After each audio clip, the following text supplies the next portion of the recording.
Hello, everyone. Dr. Blake Brandis here. Thank you so much for being with us today. I have a very special guest with me. Don Hutcheson is a friend of several years now.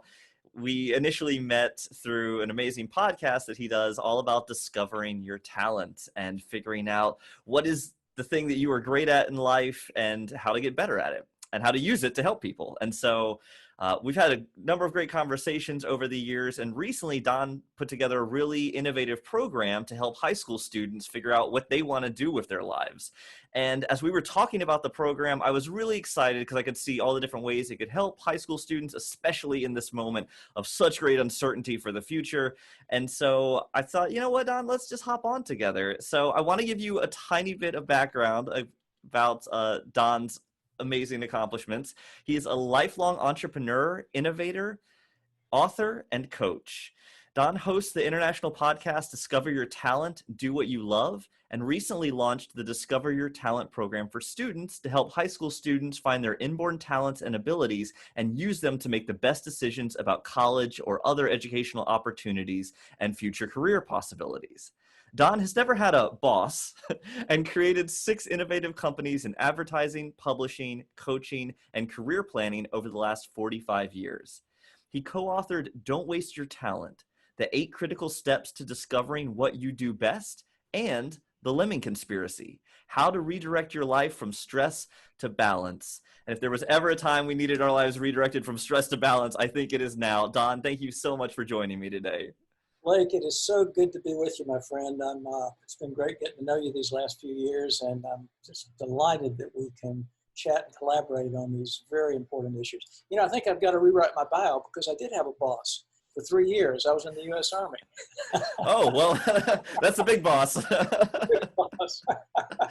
Incredible. So, Thank you for anyway, your service, both in the Army and also in your service and helping so many people discover what their talents are. And part of the reason I was so excited to talk with you is often when people think about growth mindset, they sometimes feel some opposition with the idea of an innate talent or an inborn talent, because isn't the growth mindset all about you could just get great at anything? And that's actually a misconception that I think people have about the growth mindset. And I'm grateful that we're going to be able to talk some about the program you've developed, as well as how we can all have a combination of a growth mindset and recognizing our innate skills and abilities. yes, we couldn't be more complimentary on that as we've learned over the last few years. So it's a wonderful time to be having this chat because as you and I both know from our own career experience, but also from the work we've been doing for students all these many years, one of the most complicated issues that individuals face, and this has been from as long as individuals have been around, in my opinion, is figuring out who they are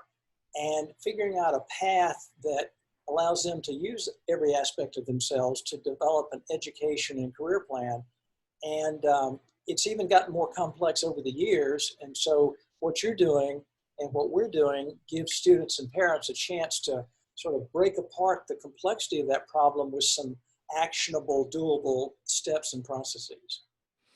Yeah, and I really appreciate that you have a really scientifically backed process for helping students figure out who they are. Not necessarily sort of on a purely existential level. I think that's for everyone to determine, right? But in terms of what are your abilities that you have developed thus far? And so could you talk just a little bit about how you developed the Discover Your Talent program? The first question that we addressed in our discussions is as I talked about in the opening, one of the most vital decisions we ever face as individuals is figuring our path out. And to put a hard data point on that for listeners, Gallup has been studying this problem literally for 30 years with their annual and worldwide surveys.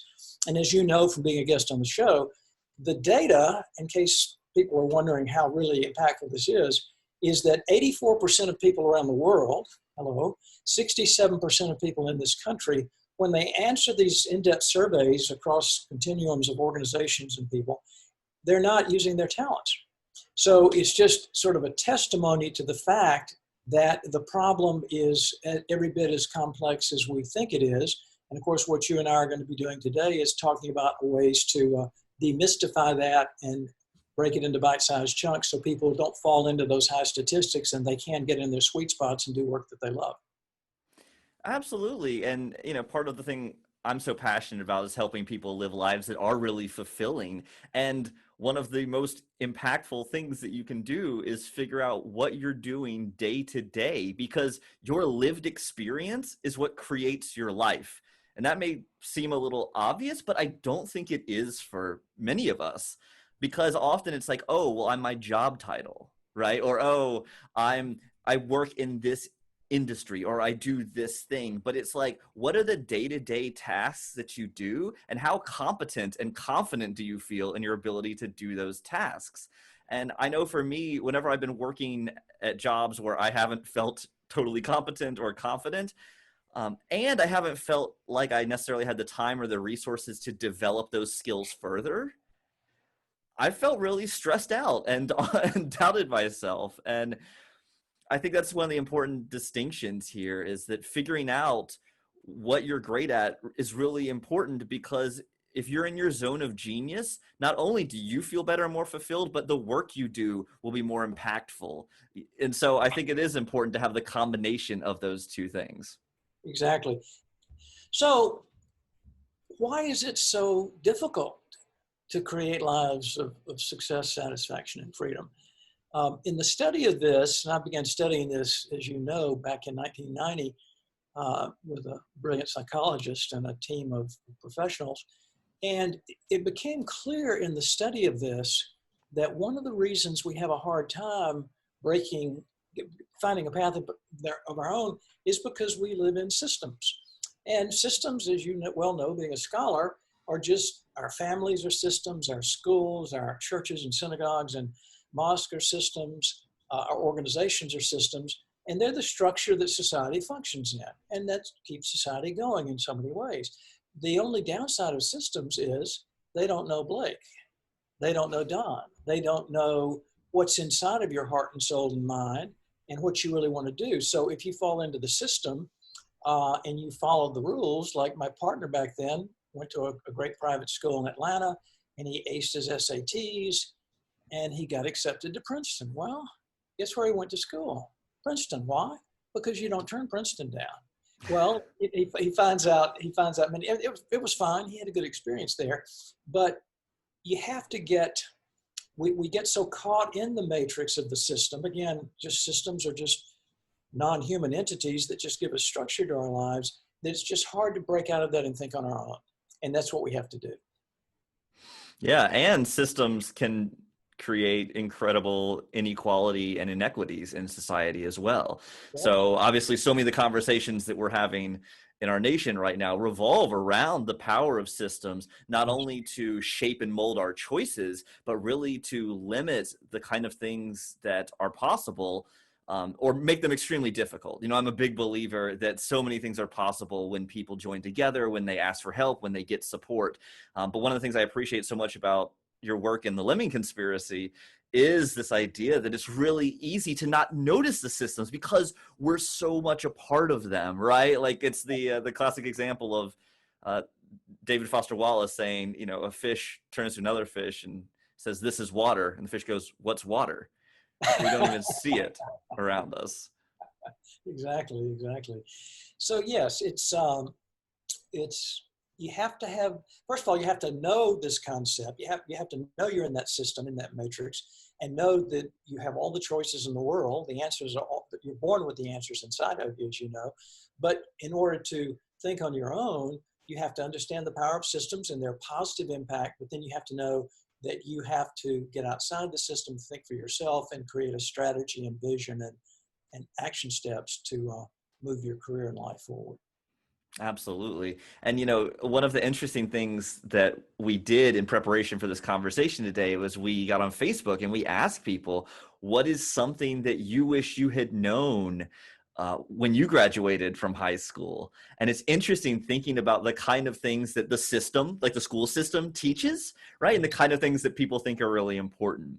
And if I were to just summarize some of the things that people shared with us on that incredible comment thread, so many of them were around knowing themselves and, you know, knowing how to hold boundaries with people, knowing what their skills and talents really were, not just what they had been told to do in life or what had been expected to do by other people.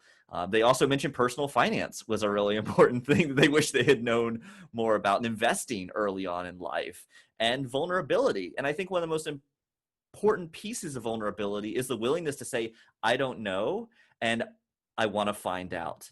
And Yes. so I appreciate your intellectual curiosity, and so much of the work you've done with Discover Your Talent is exactly around asking, how do we become more vulnerable? How do we know ourselves better and find out what motivates us, what our innate skills and talents are, and how we can use those to better serve and support people? Well, exactly. Well, I guess we'll pick that up on the next session, right? We'll dig into that in our next chat. That sounds perfect. So if you're interested in learning more about Don's program, you can check out the link, which we're going to put below. And also, please join us next time. We're going to continue this discussion, get into some more innate talents versus growth mindset and how they can work together to help students and ourselves be more successful. Don, thank you so much for talking with me. Let's keep it rolling. All right, brother. Great session. Look forward to next time.